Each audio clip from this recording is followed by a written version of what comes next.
예, 오늘은 성경 강림절 11번째 주일이자 또 8월 들어서 두 번째로 맞이하는 주일입니다. 우리 다 함께 자리에서 일어나셔서 조용히 기도하심으로 예배로 나아가시겠습니다.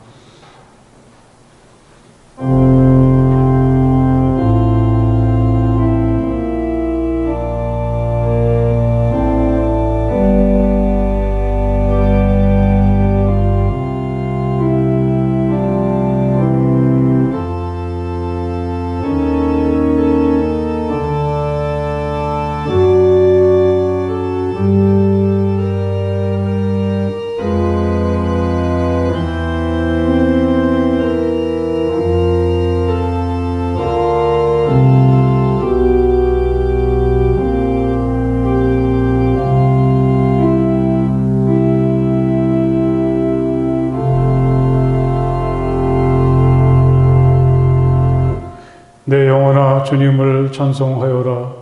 마음을 다하여 그 거룩하신 이름을 찬송하여라.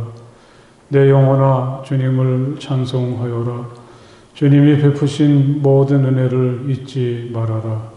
주님은 너의 모든 죄를 용서해 주시는 분, 모든 병을 고쳐 주시는 분, 생명을 파멸해서 성량해 주시는 분, 사랑과 자비로 단장하여 주시는 분, 평생을 좋은 것으로 흡족히 채워주시는 분, 내 젊음을 독수리처럼 늘 새롭게 해주시는 분이시다. 아멘.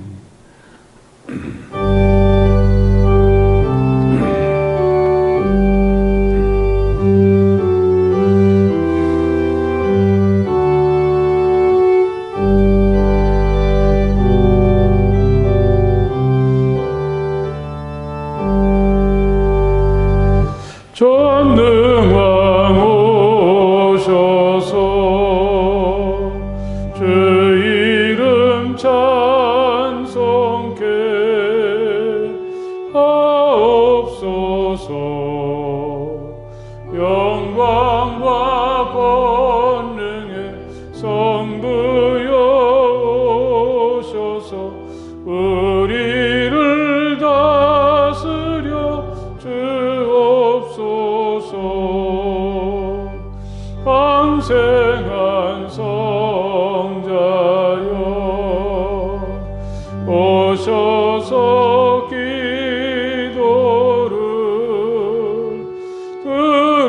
들으소서. 택하신 백성들 복 내려 주시고 거룩한 마음을 주옵소서. 위로의 주 성령 오셔서 큰 증거 주옵소서.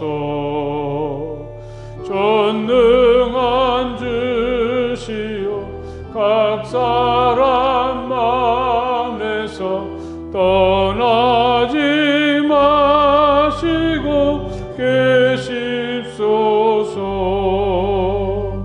성삼위 일체께 한없는 찬송을 드립니다. 존귀한 주님을 영광 중 배웠고 영원히 모시게 하옵소서. 아멘.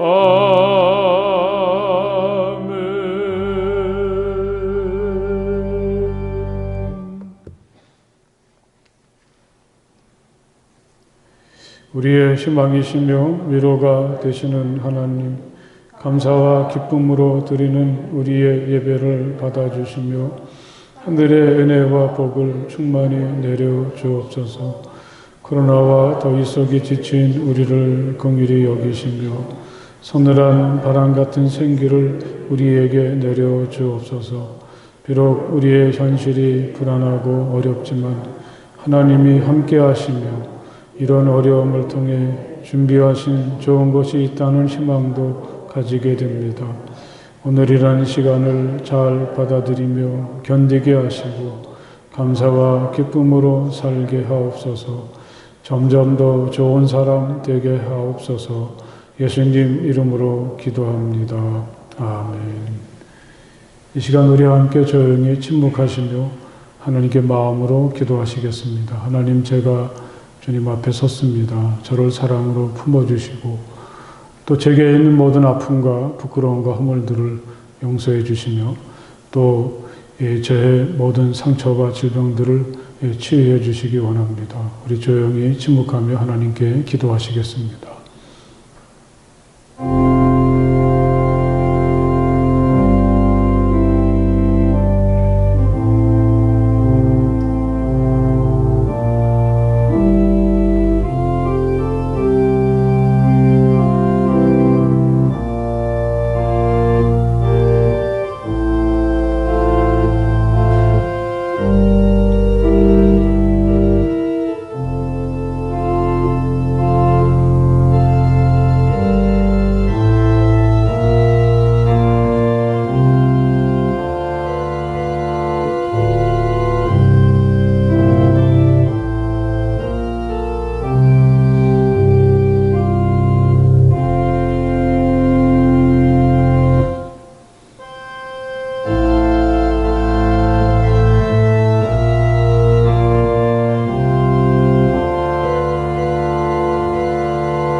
주님께서 당신들에게 복을 주시고 당신들을 지켜주시며 주님께서 당신들을 밝은 얼굴로 대하시고 당신들에게 은혜를 베푸시며 주님께서 당신들을 고이 보시어서 당신들에게 평화를 주시기를 빕니다.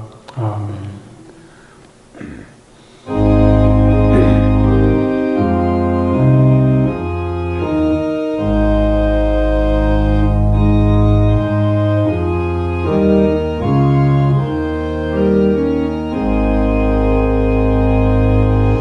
만복의 근원 하나님,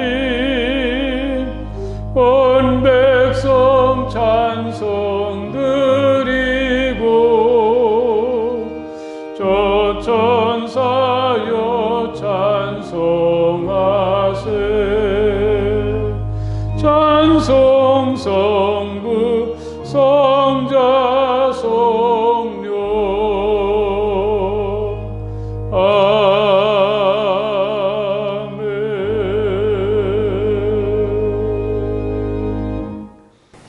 함께 기도드리시겠습니다.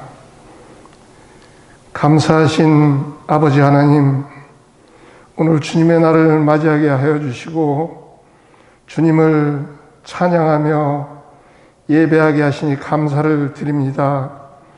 이 시간 드려지는 예배를 기쁘게 받아주시고 이곳에서 예배를 드리는 우리들과 각 처소에서 영상을 통하여 예배를 드리는 성함의 모든 식구들 위해 함께하여 주셔서 하나님의 크신 손으로 붙잡아 주시고 하늘의 은총으로 덮어주시기만을 바라고 원합니다. 아버지 하나님, 찌는 듯한 무더위와 창궐하는 바이러스 가운데서도 우리들을 보호하여 주시는 것을 생각할 때 감사를 드립니다. 우리들은 연약하여서 전파 매체를 통하여 들려오는 코로나 바이러스와 경제 소식에 놀라서 가슴 졸이며 불안해하는 것이 우리들의 모습인 것을 고백하지 않을 수 없습니다. 생각해 보면 세상의 파도는 언제나 높았고 늘 불안했던 것이 사실이지만 그런 가운데서도 지켜주시고 함께하여 주시고 이끌어 주시며 인도하여 주신 손길이 아버지 하나님이었던 것을 우리들은 기억합니다. 아버지 하나님, 출애굽 때 죽음의 신이 양의 피를 바른 문설주를 넘어갔던 것처럼 하나님의 손길을 바라보는 모든 주님의 식구들을 지켜주심만을 바라고 원합니다. 세상의 파도 속에서도 겁내지 않게 하여 주시고 주님을 바라보며 파도 위를 걸어가는 성함의 모든 식구들이 되어지게 도와주시고 힘 주시기만을 바라고 원합니다. 무더위와 코로나 바이러스를 이길 수 있는 체력을 우리 모두에게 허락하여 주심 바라며 두려워하지 않고 묵묵히 내가 할 수 있는 일에 최선을 다하여서 작은 일에 충성하였다고 하늘잔치에 초대받는 또 주님의 밝은 얼굴을 대면하는 우리 성함의 모든 식구들이 될 수 있도록 도와주심 바랍니다. 이제 하나님의 말씀을 대언하실 목사님 피곤치 않게 건강을 지켜주심 바라며 성령의 두루마기로 덧입혀 주셔서 전하시는 말씀이 위로의 말씀, 치유의 말씀, 회복의 말씀으로 우리에게 전하여지게 하여 주시고 그 말씀에 힘입어 세상을 이겨나가게 도와주심 바랍니다. 예배의 시종을 주님께 의지하오며 우리의 강한 성이시며 우리의 방패와 병기가 되시는 우리 주 예수님 이름 받들어 잠시 기도드렸습니다. 아멘. 오늘 하나님의 말씀은 구약성경 시편 34편의 말씀입니다. 시편 34편 1절에서부터 10절까지의 말씀을 다 찾으십시오. 시편 34편 1절에서부터 10절까지의 말씀입니다. 이제 제가 봉독하겠습니다. 내가 주님을 늘 찬양할 것이니 주님을 찬양하는 노랫소리 내 입에서 그치지 않을 것이다. 나 오직 주님만을 자랑할 것이니 비천한 사람들아 듣고서 기뻐하여라. 나와 함께 주님을 높이자. 모두 함께 그 이름을 기리자. 내가 주님을 간절히 찾았더니 주님께서 나에게 응답하시고 내 모든 두려움에서 나를 건져내셨다. 주님을 우러러 보아라. 내 얼굴에 기쁨이 넘치고 너는 수치를 당하지 않을 것이다. 이 비천한 몸도 부르짖었더니 주님께서 들으시고 온갖 재난에서 구원해 주셨다. 주님의 천사가 주님을 경외하는 사람을 둘러 진치고 그들을 건져 주신다. 너희는 주님의 신실하심을 깨달아라. 주님을 피난처로 삼는 사람은 큰 복을 받는다. 주님을 믿는 성도들아 그를 경외하여라. 그를 경외하는 사람에게는 아무런 부족함이 없을 것이다. 젊은 사자들은 먹이를 잃고 굶주릴 수 있으나 주님을 찾는 사람은 복이 있어 아무런 부족함이 없을 것이다. 아멘. 여러분 참 반갑습니다. 덥고 불안한 한 주간을 보내시고 또 다시 이곳에 와서 또는 여러분의 가정이나 있는 곳에서 하나님을 예배하는 모든 분들에게 하늘의 은혜와 평화가 넘치시기를 간절히 바랍니다. 어제가 입추였다고 하죠. 역시 시간은 흐르고 있고 또 미세하지만 더위가 조금씩 수그러들고 있다는 것을 우리는 벌써 느끼고 있습니다. 올해는 더위가 일찍 찾아오고 그 열기가 대단했지만 조금 더 견디면 한숨 돌릴 수 있지 않겠습니까? 게다가 화요일이 말복이라고 하니까요. 아마 이 뜨거움이 그냥 왔다가 가지는 않을 것입니다. 이 뜨거운 햇살 아래서 묵묵하게 성장하고 성숙하는 것들은 참 많죠. 이 뜨거운 여름 없이 풍성한 가을이 있겠습니까? 인생 백신을 맞는다 치자 그런 말씀을 드린 적이 있는데 우리가 오늘이라는 시간을 잘 받아들이고 또 잘 견디면서 하나님께서 꿈꾸시고 준비하시는 더 좋은 날 기대하는 우리가 되었으면 좋겠습니다. 우리 함께 옆에 계신 분들하고 더 좋은 날 기대하며 삽시다. 함께 인사를 해보십시오. 더 좋은 날 기대하며 삽시다. 요즘 우리는 그 신약 성경의 말씀을 쓰기를 진행하고 있죠. 제가 알기로는 일찍부터 이 말씀을 직접 손으로 여러 차례 쓰면서 하나님의 깊은 은혜를 경험한 분들이 더러 계시긴 하지만 이 전 교회적으로 많은 분들이 참여한 것은 처음이라고 생각합니다. 이 말씀을 읽으면 됐지 요즘 같은 시대에 쓰는 게 무슨 의미가 있을까 좀 의아하게 생각하시는 분들도 있었을 텐데요. 이 하나님의 말씀이라는 게 참 신비해서 단지 눈으로 읽는 것과 입으로 소리를 내어서 읽는 것도 큰 차이가 있습니다. 하물며 이 말씀을 한자 한자 읽으면서 손으로 쓰는 일은 어떠하겠습니까? 몇 분들이 그 성경 쓰는 모습의 사진을 보내주셨는데 그 모습이 참 경건해 보였습니다. 어떤 분들은 벌써 다 썼다고 제출해 주신 분도 계신데 가만히 보니까 글씨는 명필은 아니지만 그건 아주 특별했습니다.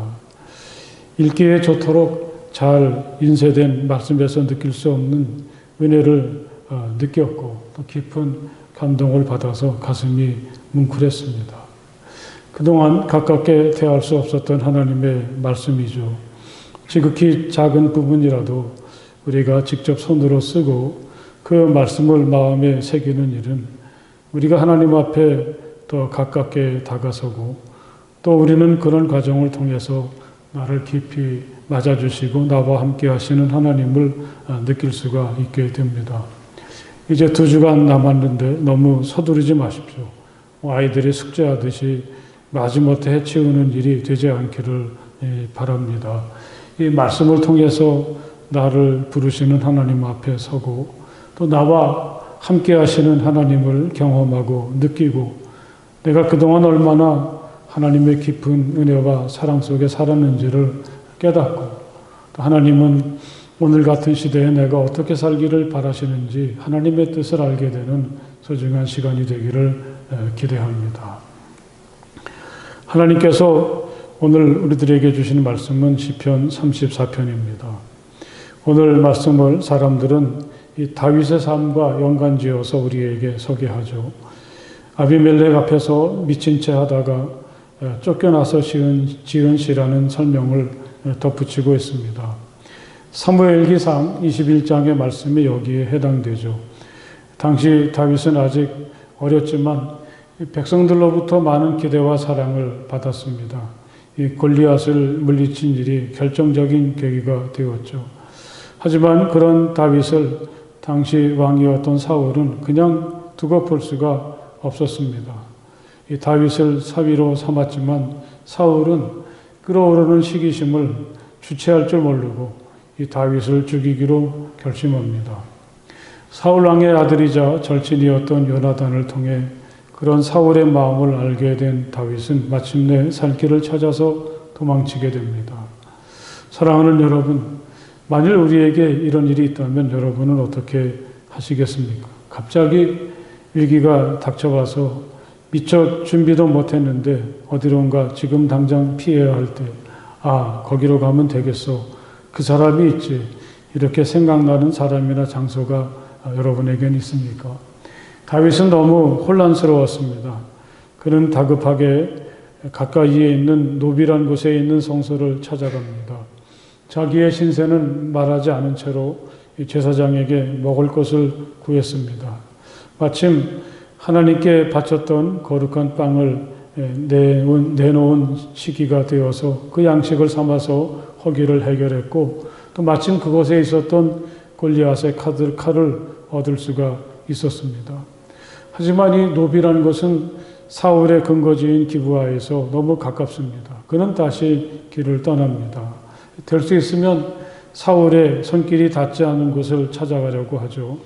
블레셋 사람들이 살고 있는 가드라는 곳이 떠올랐습니다. 그것은 일단 사울에게서 멀리 떨어진 곳이고 게다가 사울하고는 적대적인 관계인 블레셋의 영토이니까 가장 최상의 장소라 다윗은 그렇게 생각한 것 같습니다. 그는 가드 왕 아기스를 찾아가서 보호를 받으려 했습니다. 하지만 아기스 왕의 신하들이 다윗을 쉽게 받아들이지 않았습니다. 이스라엘 사람들이 그를 얼마나 신임하는지 아기스 왕에게 이야기합니다. 우연히 그 말을 듣던 다윗은 갑자기 가슴이 철렁 내려앉았습니다. 이 자칫 잘못하다가는 이대로 아기스 왕에게 잡혀서 죽게 생겼습니다. 눈앞이 캄캄합니다. 깊은 함정에 빠진 느낌이죠. 그때 다윗은 미친 사람처럼 행동을 했다고 합니다. 그래서 그는 그들이 보는 앞에서는 미친 척을 하였다.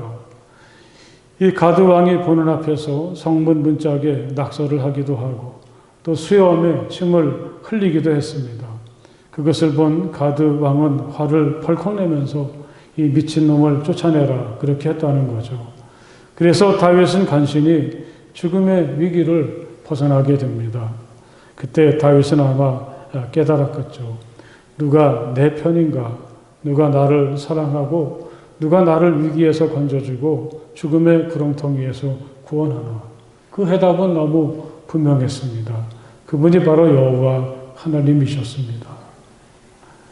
다윗은 아주 민첩하고 용감하고 지혜가 있습니다. 그게 자신을 죽음에서 살리고 위기에서 벗어나게 할 거라고 생각했습니다. 하지만 그게 아니었던 거죠. 그가 너무 다급한 나머지 가까이 있는 노베 성소를 찾았을 때 그는 그 성소를 섬기던 아히멜렉 제사장에게 솔직하지 못했습니다. 사울에게 쫓기는 자신의 사정을 알리지 않았습니다. 아직 사태를 파악하지 못한 제사장에게 임금의 사위라는 자기의 지위를 이용해서 그는 배고픔을 해결하고 골리앗의 칼을 챙겼지만 이 다윗의 장깨는 생각하지 못한 비극으로 이어지게 됩니다. 다윗에게 아히멜렉 제사장이 베풀었던 호의를 에돔 사람 도액이 사울에게 고스란히 일러 바쳤고 화가 난 사울은 아히멜렉을 비롯한 80여 명의 제사장들과 노비라는 곳에 살고 있던 모든 주민들을 다 살해하고 말았습니다. 저는 이 본문을 여러 번 읽을 때 이전까지는 다윗이 참 잘했다고 생각했습니다. 다른 숨을 것도 있었을 텐데 하나님의 성소를 찾은 일 말이죠. 다급할 때는 성소를 찾으면 되는 거야. 거기엔 빵도 있고 칼도 있지 않은가 이렇게 생각했었습니다. 하지만 다시 이 말씀을 오늘의 말씀에 비추어서 읽어보게 되었을 때 그때 그 성소를 찾았던 다윗에겐 진실함이 없었습니다. 다급한 나머지 진실을 감추었고 그것은 곧바로 노베 모든 사람들이 죽음을 당하는 비극으로 이어졌던 거죠. 다윗과 그의 일행은 살았을지 몰라도 그것은 잔혹한 학살의 현장이 되고 말았습니다. 하지만 다윗은 아직도 깨닫지 못했습니다. 내가 어디로 피할까? 누구에게 나 자신을 의지해야 될까? 다윗에게는 아직 판단이 서지 않았습니다. 그러니까 이번에는 가드로 내려가서 아기스 왕에게 피하려 했던 것이죠. 생각해보면 이것은 얼마나 또 무모한 생각입니까? 골리앗을 물리친 다윗이 아닙니까? 그 현장은 이곳 가드에서 별로 멀지 않았습니다. 그걸 알고 있는 이방인들이 과연 다윗의 기대대로 그를 받아주고 그의 생명을 보호해 줄까요? 아무리 생각해 보아도 이건 아닌 거죠. 아무리 다급하다고 해도 다윗은 정말 해서는 안 되는 어리석은 선택을 그때 했습니다. 만일 그가 그때 미친 사람처럼 행동하지 않았더라면 그는 적군에게 스스로 자기 목숨을 바치는 어리석은 사람이 되고 말았을 것입니다. 그런데 이런 두 번의 어리석은 선택과 결정을 통해서 다윗은 뼈저리 느끼게 되는 거죠. 누가 나를 지켜주고 누가 나를 보호할까? 누가 나의 피난처가 되고 누가 진실하고 또 능력이 있어서 내 운명을 맡길 수 있는 믿음직한 보호자인가? 다윗은 이제 분명히 알게 됩니다. 그분이 바로 여호와 하나님이십니다. 미친 사람처럼 행세하면서 상대방을 경계심을 누그러뜨리고 간신히 위기에서 벗어난 다음에 그가 깨달은 것은 바로 하나님께서 이 순간에도 나를 지켜주시고 위기에서 벗어나게 해주셨구나 하는 사실입니다. 이런 일을 겪었던 이 다윗의 오늘의 말씀은 이렇게 시작이 되죠. 1절에 보면 내가 주님을 늘 찬양할 것이다. 또 2절에 보면 나 오직 주님만 자랑할 것이니, 또 3절에 보면 나와 함께 주님을 높이자, 모두 함께 그 이름을 기리자, 이렇게 선언하고 있습니다. 그가 이렇게 여호와 하나님을 찬양하고 또 자랑하고 그 하나님을 높이고 기리려고 하는 분명한 이유가 있습니다. 오직 하나님만이 위험에서 자기를 보호하시고 건져주셨기 때문이죠. 이 다윗은 두 번의 잘못된 선택과 행동을 통해서 하나님께서 자신에게 어떻게 하시는지를 분명히 알게 되었습니다. 이 모든 위기와 시련의 와중에서, 그리고 이 모든 어려움을 극복한 다음에 그가 분명히 알게 된 것은 여호와 하나님은 우리가 항상 찬양할 분이시고 그 하나님은 또한 우리의 자랑이라고 합니다. 우리에게 여호와 하나님이 계시다는 것, 이것 자체로 우리는 그 누구도 부럽지 않고 누구에게도 비굴하지 않은 사람으로 살아가게 된다는 말씀이죠. 그렇기 때문에 우리가 여호와 하나님을 높이고 그를 기리는 것은 그 은혜를 경험한 우리에겐 당연한 반응이라, 그렇게 이 위기를 하나님의 은혜로 벗어난 다음에 감격을 이렇게 소개합니다. 그렇다면 그는 자기가 직면한 위기에서 어떻게 했고 그때마다 하나님은 어떻게 응답을 하셨는지 우리에게 이야기해 주고 있습니다. 4절의 말씀을 보면은 내가 주님을 간절히 찾았더니 주님께서 나에게 응답하시고 내 모든 두려움에서 나를 건지셨다. 할렐루야. 이때의 다윗의 상황을 이제 우리는 어렵지 않게 짐작할 수 있습니다.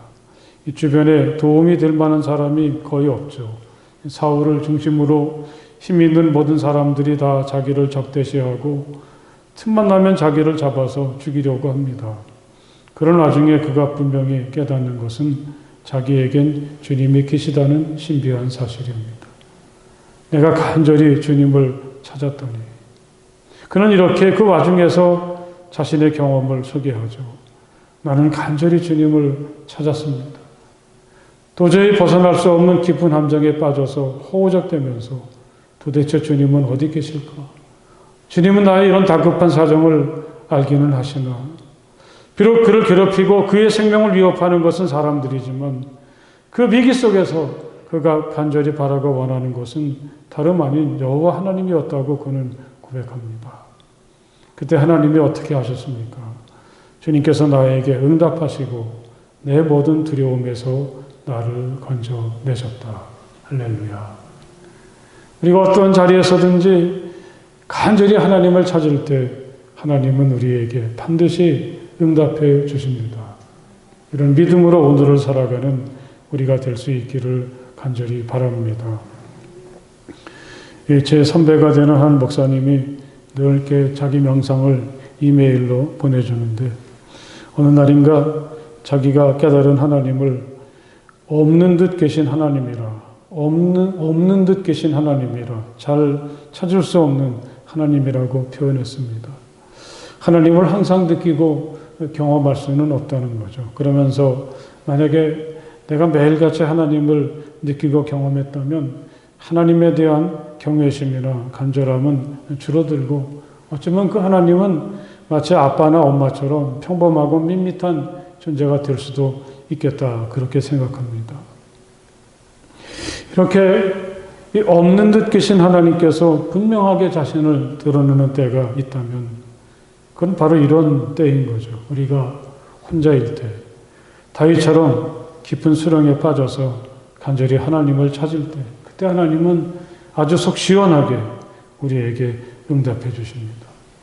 그리고 하나님께서 우리에게 이렇게 응답해 주실 때 우리는 모든 두려움에서 벗어날 수가 있게 됩니다. 내 모든 두려움에서 나를 건져 주셨다. 할렐루야. 그는 이렇게 고백을 하고 있습니다. 또 5절의 말씀을 보면 주님을 우러러 보아라. 내 얼굴에 기쁨이 넘치고 너는 수치를 당하지 않을 것이다.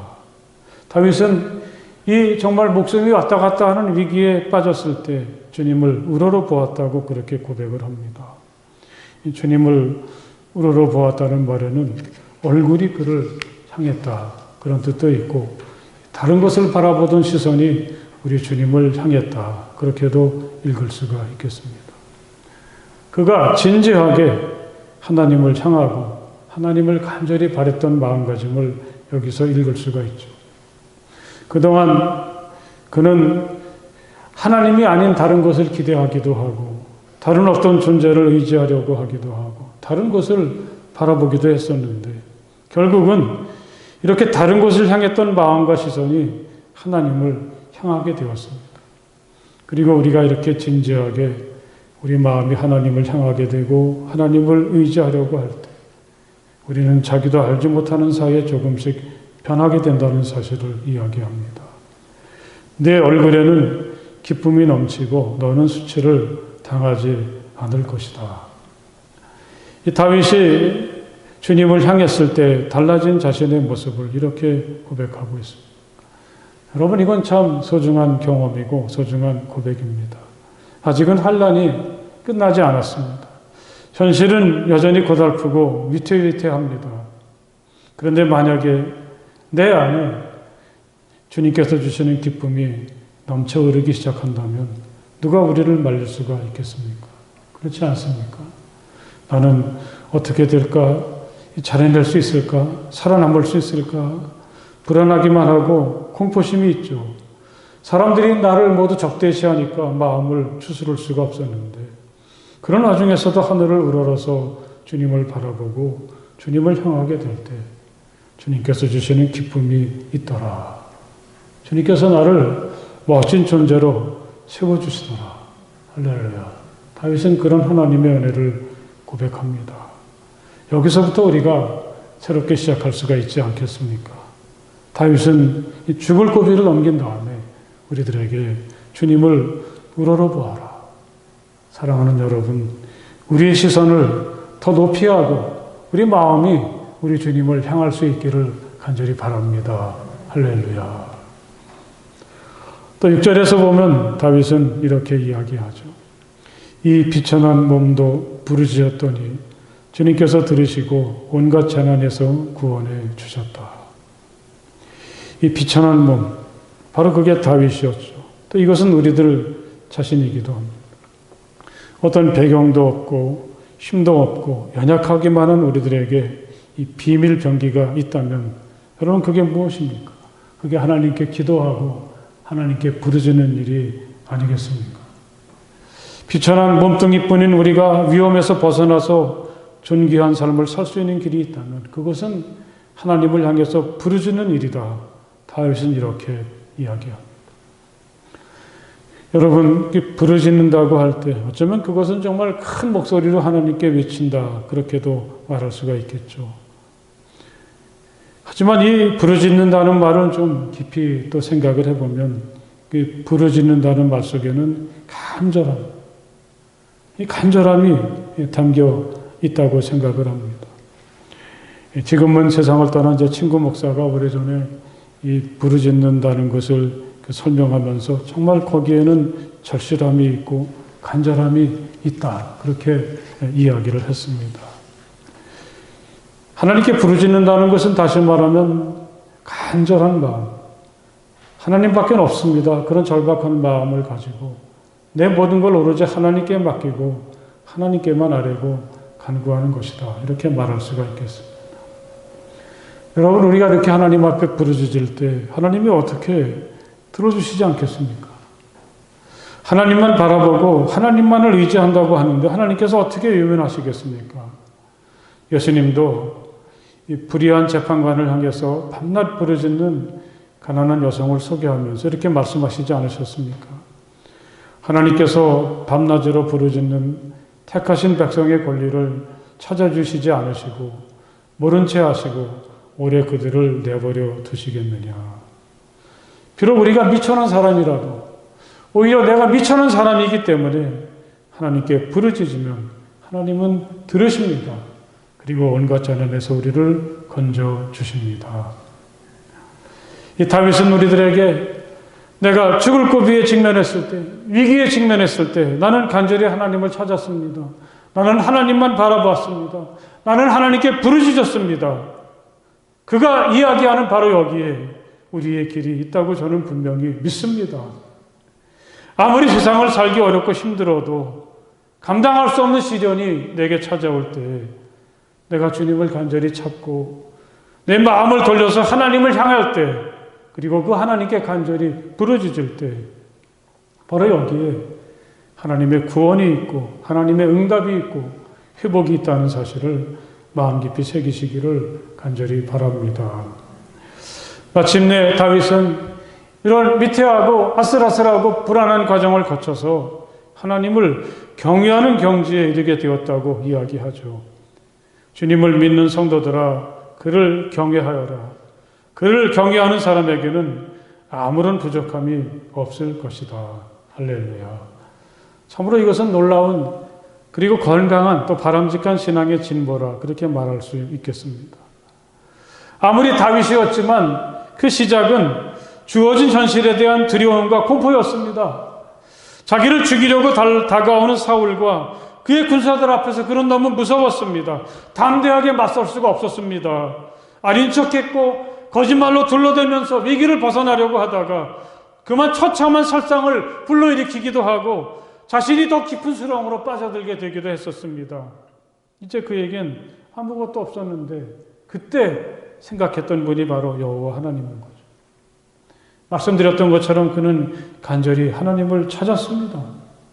그리고 그 하나님은 그에게 응답해 주셨고 그는 조금씩 이 세상의 두려움에서 벗어날 수가 있었습니다. 아예 그는 하나님만 바라보기로, 하나님만 의지하기로 마음먹었습니다. 그가 진심으로 하나님을 향했을 때 하나님께서 주시는 기쁨이 그에게 임하기 시작했고 누가 뭐래도 흔들리지 않는 사람으로 달라지기 시작했습니다. 그리고 그가 하나님 앞에 간절히 부르짖었을 때 하나님은 그의 모든 재난에서 그를 구원해 주셨습니다. 할렐루야. 이런 과정을 겪으면서 다윗은 하나님께 대해서 좀 더 분명히 알게 되고 더욱 확실하게 눈을 뜨기 시작합니다. 도대체 하나님이 어떤 분이신가? 이 하나님이 도대체 누구이시기에 이렇게까지 나를 살펴주시고 보호해 주셨나? 이 세상의 두려움과 공포의 한가운데서 그가 느꼈고 깨닫고 경험했던 하나님은 정말 자신을 사랑하시고 자기를 위해서라면 모든 걸 다 주시는 하나님이셨습니다. 바울도 그런 하나님을 느끼면서 그 하나님의 사랑을 끊을 수 없는 사랑이라고 고백한 적이 있지 않습니까? 이렇게 내가 간구하고 부르짖으면 모든 걸 다 주시는 하나님을 생각하게 될 때 그는 점점 더 하나님만 생각하면 감격하게 되고 하나님을 향해서 깊은 신뢰와 감사로 응답할 수가 있게 되는 거죠. 여러분, 우리가 하나님을 경외한다 그런 말을 많이 하는데 하나님을 경외한다는 데는 이런 생생한 감동과 깊이가 담겨져 있죠. 나를 향해 베풀어 주시는 그 하나님의 사랑에 감동하게 되고 감사하게 되고 언제 어떤 자리에서도 흔들리지 않고 하나님을 향해서 깊은 신뢰와 믿음을 간직하는 마음, 그런 마음을 말한다고 하겠습니다. 우리가 이렇게 하나님을 경외하는 사람이 될 때 우리의 날들이 늘 밋밋하고 그날이 그날인 것 같은 날들이지만 그 내면 속에는 넘쳐흐르는 하나님의 사랑과 돌보심을 느낄 수 있고 언제나 살아계신 하나님을 마음에 느끼게 되고 하나님 앞에서 두려운 마음으로 하루하루를 살아가게 됩니다. 하나님을 향한 이런 마음이 생기게 될 때 그들은 더 이상 세상이 두렵지 않게 되는 거죠. 하나님을 경외하는 믿음, 나와 함께 하시는, 나를 구원하시는 하나님 앞에서 느끼게 되는 감동과 두려움 앞에서 이 세상이 주는 두려움은 완전히 사라지게 됩니다. 그 두려움 변하여 내 기도 되었고 전날의 한숨 변하여 내 노래 되었네. 할렐루야. 이런 고백이 있지 않습니까? 두려움에서 두려움으로, 이게 바로 우리의 신앙의 여정이 아니겠습니까? 우리도 다윗처럼 이 세상에 두려워서 우리의 방법을 찾아보기도 하고 적당히 둘러대기도 하고 힘센 사람을 찾아다니기도 하지만 그럴수록 두려움은 더해가고 삶은 혼동으로 빠져들어가게 돼요. 그럴 때 그러고 나서야 우리는 하나님을 다시 진지하게 생각하게 됩니다. 하나님은 결코 우리를 그냥 내버려 두시지 않죠. 우리가 하나님을 찾고 하나님을 향하고 하나님께 부르짖을 때 세상의 모든 두려움이 사라지게 되고 우리는 더욱 깊이 하나님을 신뢰하게 되고 모든 걸 하나님께 맡기게 됩니다.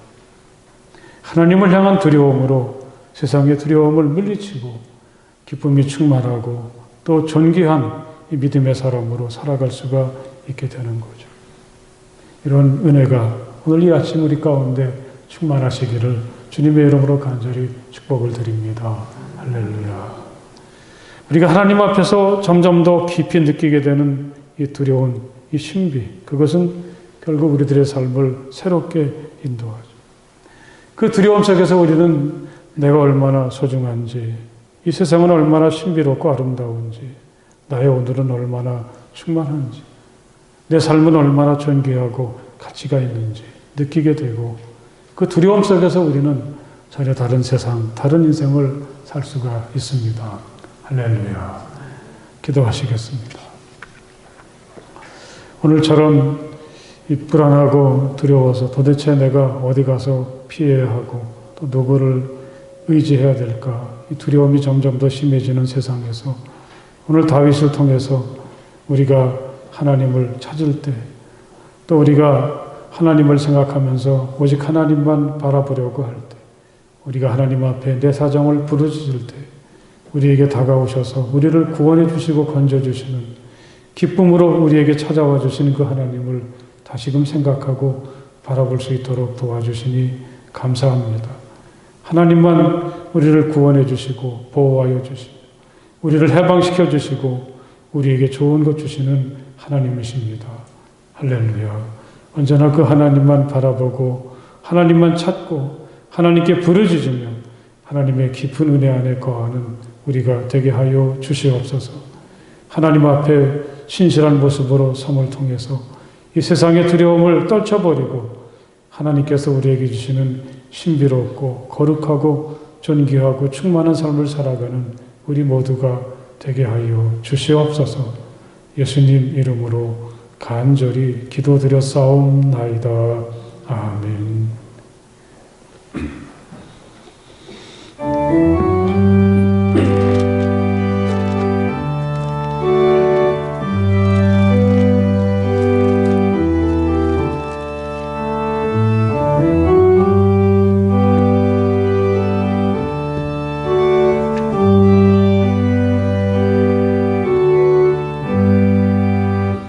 대산을 넘어 원곡에 가도 이 가운데로 걸어가면 주께서 항상 지키시기로 약속한 말씀 변치 않네. 하늘의 영광, 하늘의 영광,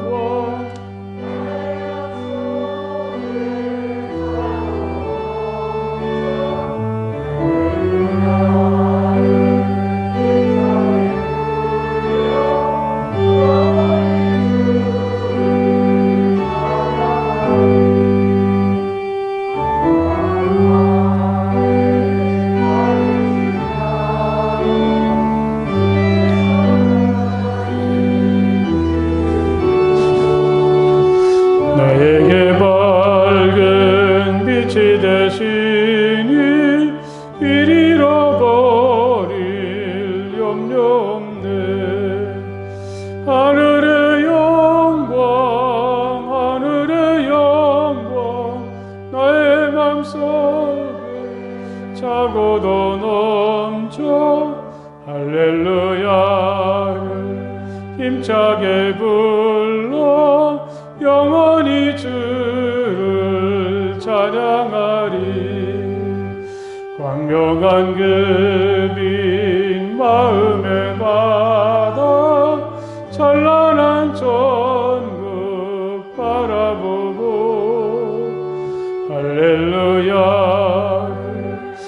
힘차게 불러 날마다 빛을 걸어가리. 하늘의 영광 하늘의 영광 차고도 넘쳐 할렐루야를 힘차게 불러 영원히 주를 찬양하리. 할렐루야. 이렇게 오늘 교회에서 또는 여러분이 계신 곳에서 예배하는 여러분 모두에게 하나님께서 내리시는 은혜와 복이 충만하시기를 간절히 바랍니다. 우리 서로 사랑하고 축복합니다. 인사 잠깐 나누십시오. 사랑하고 축복합니다. 우리가 이제 지난주부터 석 주간 동안 이 신약 성경을 손으로 쓰는 시간을 가지고 있는데, 그럼 어떻게 잘 쓰고 계십니까?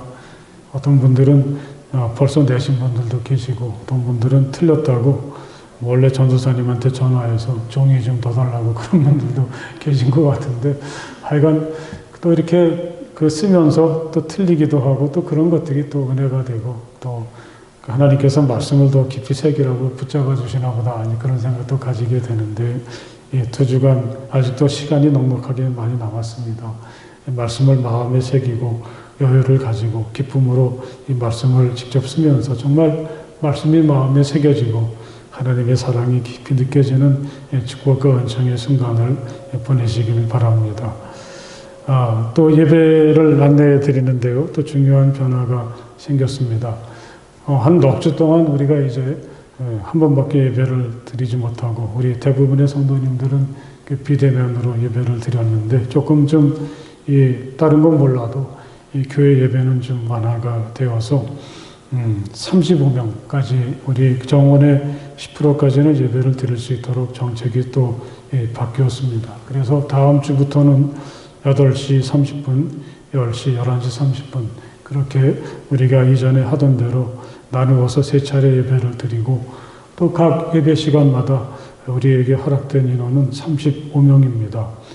지금 좀 한 주간 동안 또 준비를 해서 만약에 35분이 넘으시면 교육관에 좀 영상으로 예배를 드릴 수 있는 그 시설을 좀 해가지고 배려는 하기는 할 텐데, 가급적이면 여러분 다시 대면 예배가 시작이 되니까 좋은 시간을 선택하셔서 예배를 드리시면 좋겠고, 그리고 또 대개 11시 30분 예배에 많은 분들이 몰리니까 될 수 있으면 좀 8시 30분 예배에 참석하시면 우리에겐 또 큰 도움이 되겠습니다. 어쨌든 또 다시 대면 예배가 시작이 되고, 그동안 이 영상으로 예배를 드리는 것으로 좀 답답하고 갈급하셨던 분들은 이제 다시 길이 열렸으니까 함께 하시면 되겠고, 대신 10%밖에는 허락이 안 되니까 차량은 운행하지 않도록 하겠습니다.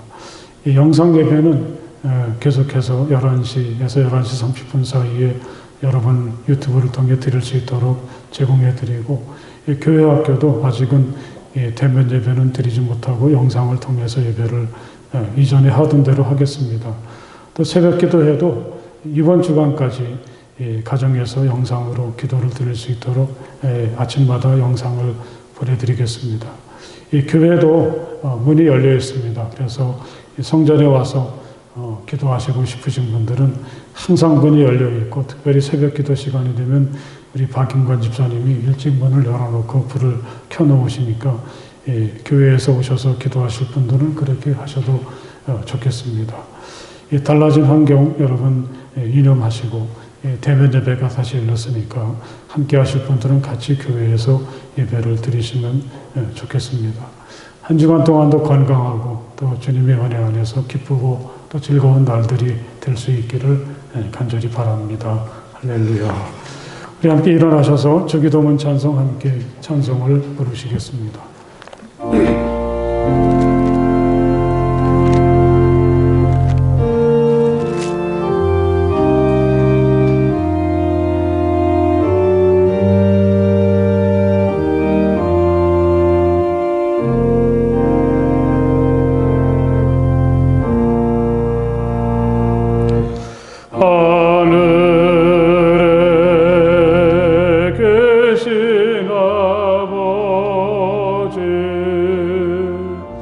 이름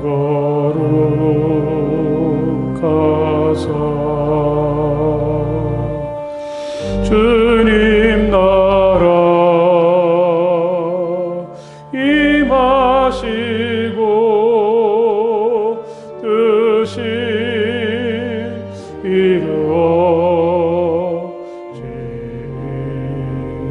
이루어지이다.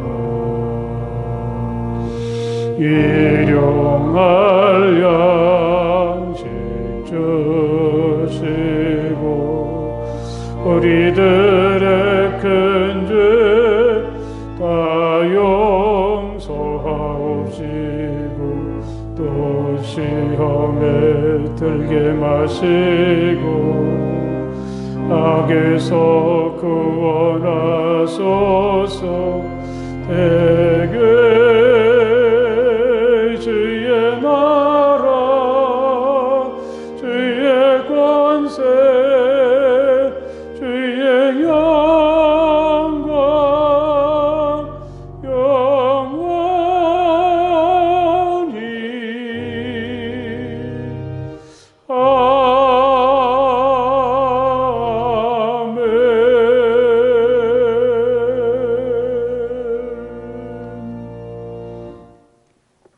아멘. 이제는 우리 주 예수 그리스도의 그 크신 은혜와 우리 아버지 하나님의 그 넓고 무한하신 사랑하심과 성령 안에서의 거룩한 사귐이 마음을 다해서 우리 주님을 기쁨으로 예배하는 모든 주님의 자녀들 가운데 영원토록 함께하여 주시기를 간절히 축원하옵나이다. 아멘.